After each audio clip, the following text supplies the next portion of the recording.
Matsayang araw. So ngayon naman ay tatalakayin natin yung dalawang problems na mai-encounter natin pag tinalakay natin ang geometric sequence. So sa first problem, what is the eighth term of a geometric sequence 2, 1, 1/2, 1/4, 1/8? So medyo mahirap to kasi nakikita natin na involved na naman si fraction. So paano kapag ganito ang problem natin?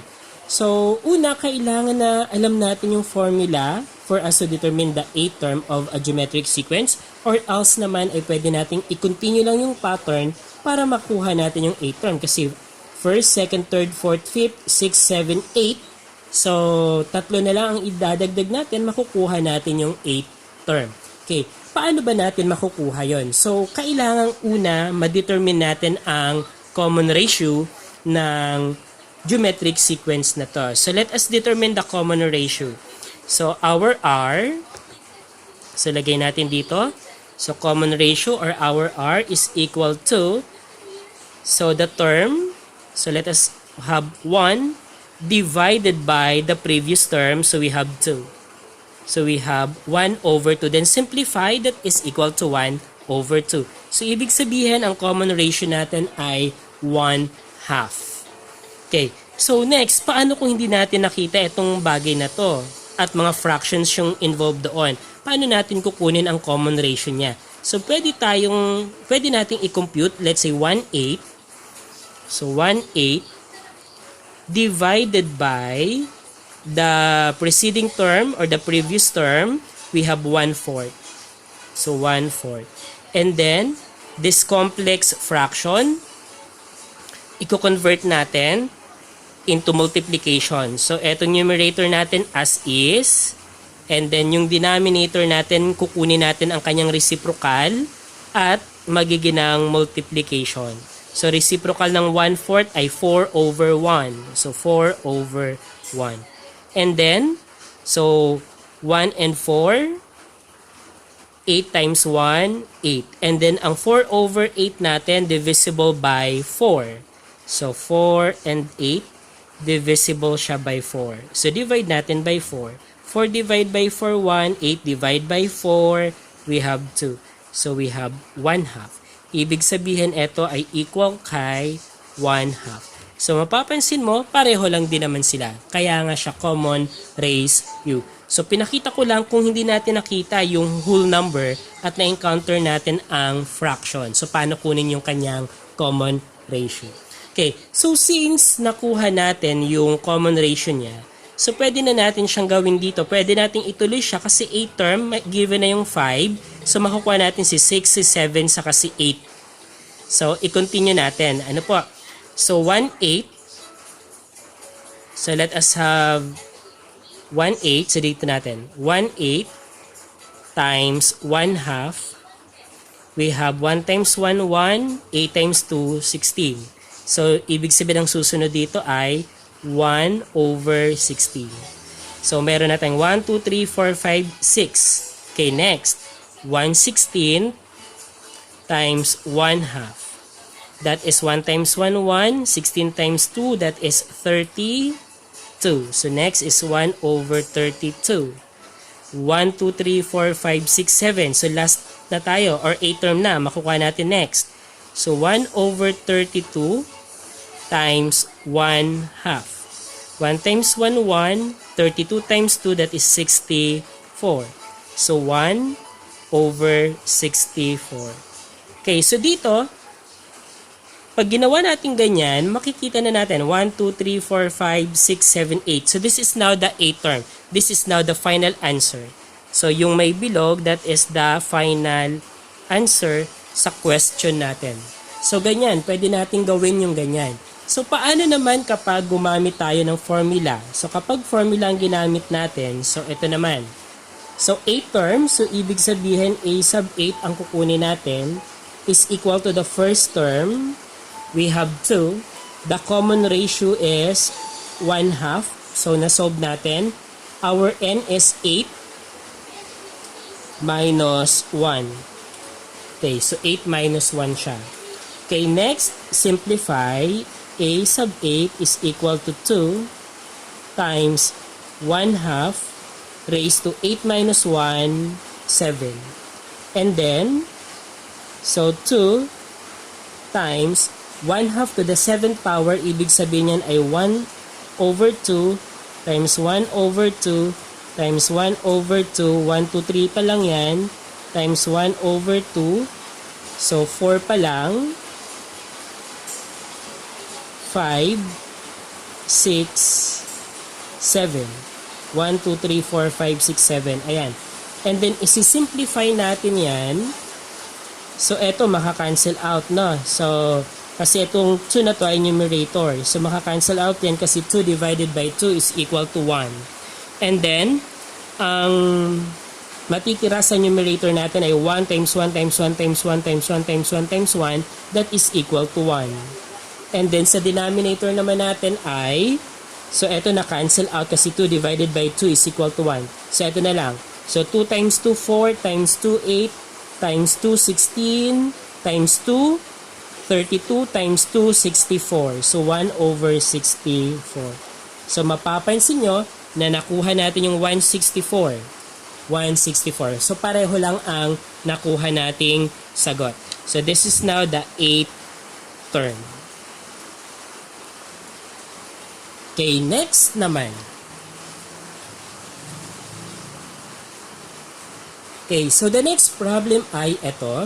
Find the sum of the first 4 terms of the geometric sequence given that the first term is 10 and the common ratio which is 2/3. So, ang complicated naman dito kasi ang common ratio na given ay fraction. So, paano kapag ganito? So, dito, since sum of the first 4 terms lang naman, so pwede natin gawin itong, okay, so pwede natin gawin to. So, first term ay 10. Ang common ratio ay 2/3. So, to find the next term, 10 times 2/3. That is equal to, so 10 times 2, we have 20 over 3. So, 20 over 3.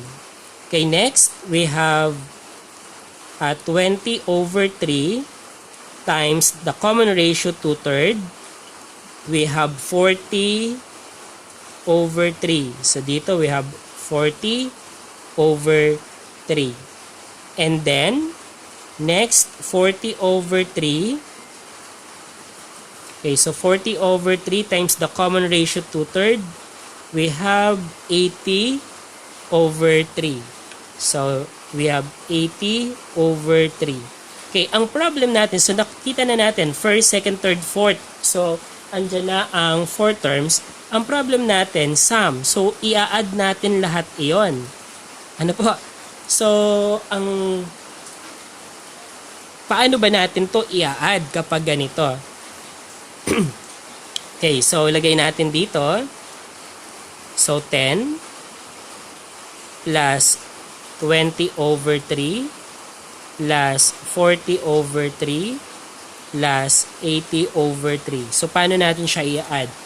So, dito wala tayong problema pero dito may problem tayo. So, kailangan ito gagawin natin or iibang form natin na dapat magkaroon siya ng denominator na 3. Okay. So, kung maglalagay ako dito ng 3, so dapat ay nag-multiply din ako ng 3 doon kay 10. So, 10 times 3, it will become 30. So, 30 divided by 3 is equal to 10. So, ibig sabihin, nirename ko lang yung 10 na maging 30 over 3 but the value are still the same. Kasi 30 divided by 3 ay 10. And then, copy ko na etong 20 over 3, 40 over 3, 80 over 3. And then, since pare-pareho ang denominator, copy the denominator, similar fraction sila. And then, add the numerator naman, 30 plus 20, 50, plus 40, that is 90, 90, and 80, that is 170. Tama ba?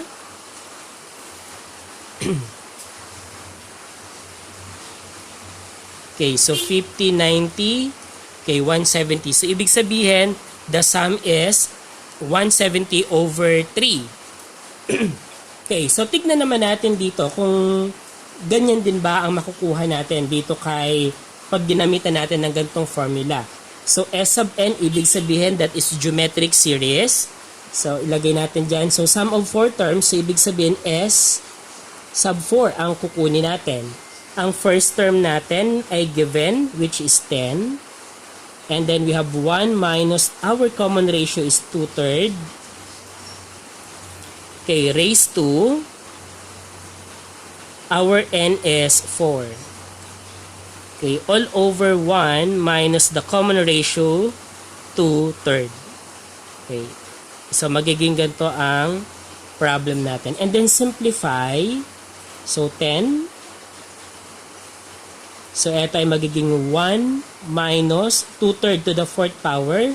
Ibig sabihin ay 2/3 times 2/3 times 2/3 times 2/3. So ganyan siya.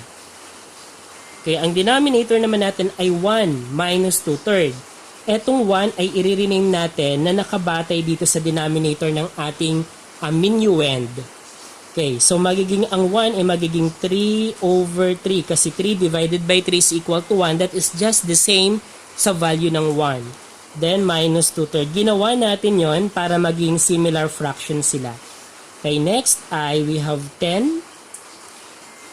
Okay. So, ito naman ay 1 minus. So, ito yung multiply natin. 2 times 2 times 2 times 2. So, 2 times 2, 4. Times 2, 8. Times 2, 16. And then 3 times 3, 9. Times 3, 27. Times 3, 81. Tama ba? Okay, so 81. Okay. All over. So, ito ay sin similar fraction na to. So, 3 minus 2, we have 1. 3. Pareho sila, kaya copy. So, that is the rule sa subtraction of similar fraction. Okay. Next. Okay, ayan na. So, etong numerator din na nasa taas, i-rename din natin siya. So, since 81 to, dapat yung 1 na yun maging 81 over 81. Okay, may lugar pa ba tayo? Okay, so 10 magiging 81 over 81 minus 16 over 81 all over 1/3. Okay, and then i-operate natin. So 81 minus 16. What is the result? 65. So dito ko na sa taas. So we have 10. 81 minus 16. So, 81 minus 16, that is 65. Over 81. Then, sa denominator naman ay 1/3. Okay, next to that, ito, i-operate natin. So, 10 times magiging 65 over 81 times the reciprocal of 1/3 which is 3 over 1. Okay. So, magiging siyang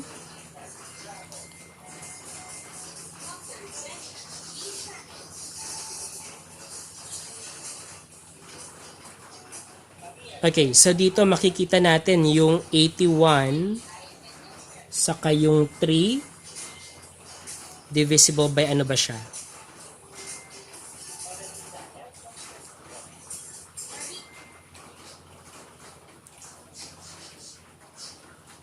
Okay, so eto masisimplify natin yung 3 saka 81 divisible by 3. So makakancel na yon. And then eto magiging 27 kasi 81 divided by 3 is 27. Ayan. Next ay ang 65 ba ay divisible by 3? So eto i-reduce natin. 65 and then 27 pag ni-reduce natin. Okay, hindi pwede.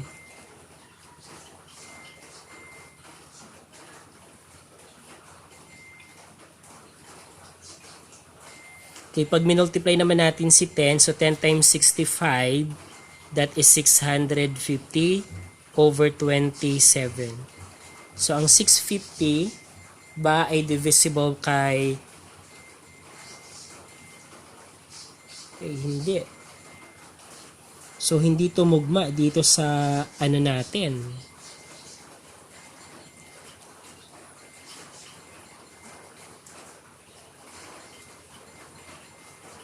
Okay, ano kayang naging problem natin?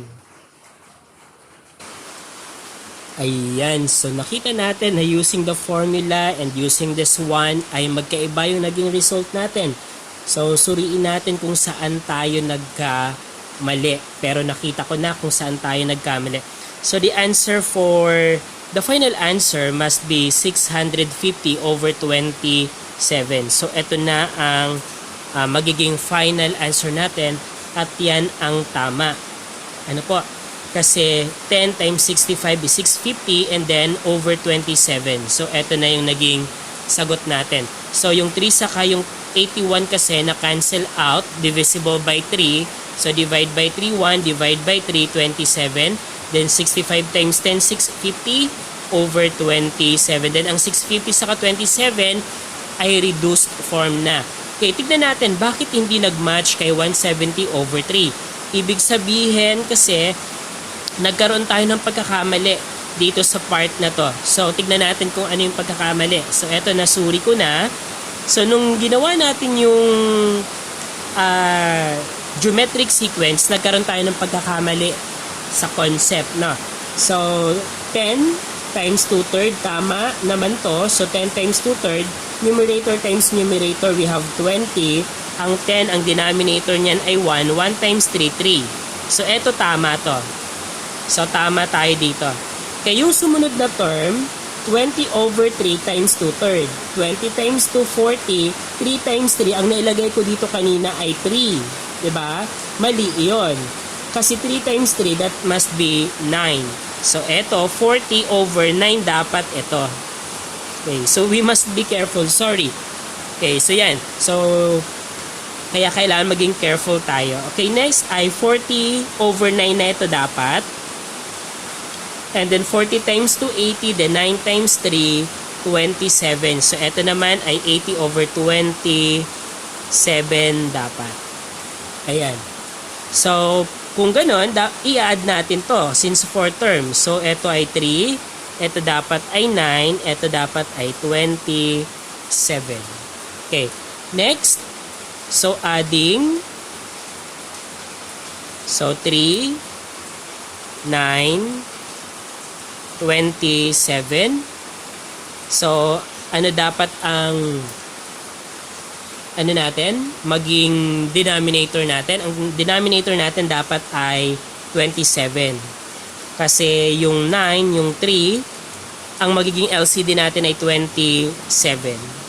Okay. So, i-rename natin etong tatlong to na maging 27 din dapat ang denominator. So, galing tayo doon dito. So, si 10, magkakaroon ng 27 na denominator. So, etong 10 ay i-multiply natin kay 27. So, 27 times 10 ay 270. Okay. Then, plus, so 27 divide by 3, we have 9. So, ibig sabihin, ito ay i-multiply natin kay 9. Ganun din yon. So, multiply kay 9. Multiply kay 9. So, 20 times 9, 180. And then, 3 times 9, 27. Okay, so, etong 20 over 3, that is equivalent to 180 over 27. Next naman, etong 40 over 9. So, paano magiging 27 itong 9? Anong imumultiply natin? 3. So, ibig sabihin, imumultiply natin pareho sa 3, yung dalawang yon. So, 40 times 3, we have 120.